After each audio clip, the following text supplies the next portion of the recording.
guys are having a great day. We look forward to be able to connect with you guys through this podcast every week. I hope that today's content will help you grow as a leader and as a follower of Christ, and we hope that we can be a blessing to you because we know you guys are such a blessing to us. Yeah, thank you guys. Every week we say we are so thankful for you guys. We truly are.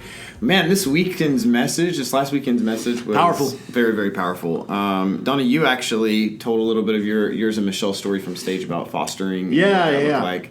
So this weekend's message probably really hit home for you guys. It was definitely it's always an emotional experience when we start talking about that because it's such a big part of our lives. Mm-hmm. And it was such a point of contention for us for so long, and more of a point of tension because we just decided we were going to hold on to our no for a very, very long time, much longer than we should have, because we never thought we were ready, right?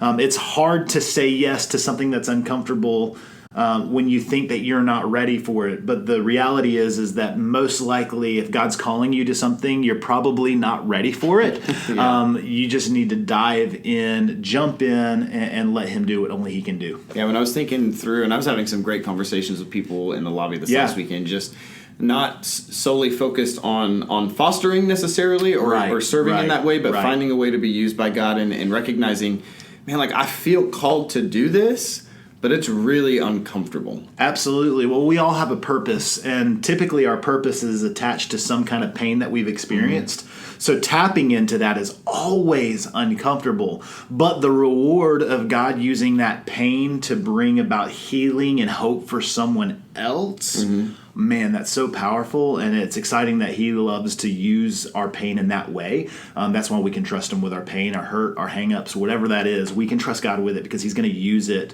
for someone else's good and for his glory. Yeah, so for me that was, and I've told you and other staff and the leaders that are here, some of my story is I didn't really have healthy relationships growing up. Yeah. And so life groups and life missions, that pain that I experienced just throughout my life really has set me up. God has set that tone for me to be able to help other people find that. For sure. And when we lean into that, God uses it in a way that only he can. Yeah.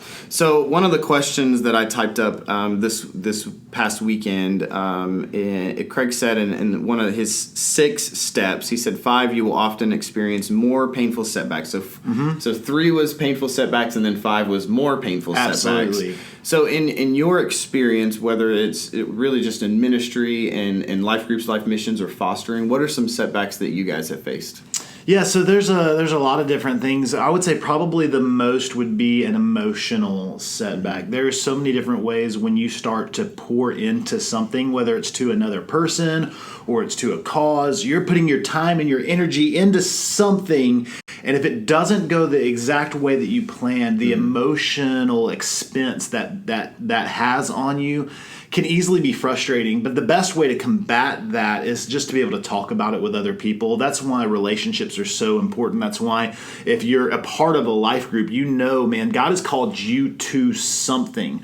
Or maybe you haven't quite put your finger on what that thing is that God has called you to, that purpose that he has for your life. But when we can include other people in that, are either into our purpose and getting the support we need in that, or into finding our purpose and getting the support we need in that, when we include other people in that, God often does something inside of us and gives us just that peace, that understanding that we need in that circumstance to be able to walk through with more confidence for the long term. Yeah, it seems so small. Just talking to someone and bringing other people in seems so small. But what I have found even in my journey, my personal relationship and journey with Christ, is he uses those small things. He really does. Because then he gets the glory. Because when we do something huge and big, and that's how our minds kind of work, we're taking credit. But when we're just using something small that God is doing inside of us, he's the one who grows that into something so much bigger. Yeah, when we take one small step at a time, that's how you can make it to something great.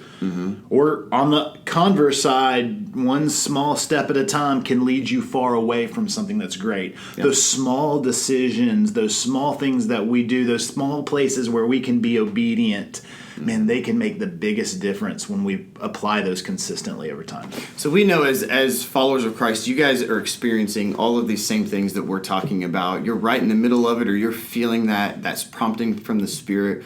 we would love an opportunity to pray with you guys. We're constantly praying over you guys, but we would love to hear how God is prompting you. What are some of those setbacks that you're experiencing? We love you guys, and we are so thankful that we get to serve in ministry with you guys. But when you see us this weekend, make sure you come. Give us a hug, a high five. We love you guys, and remember, whoever finds God finds life.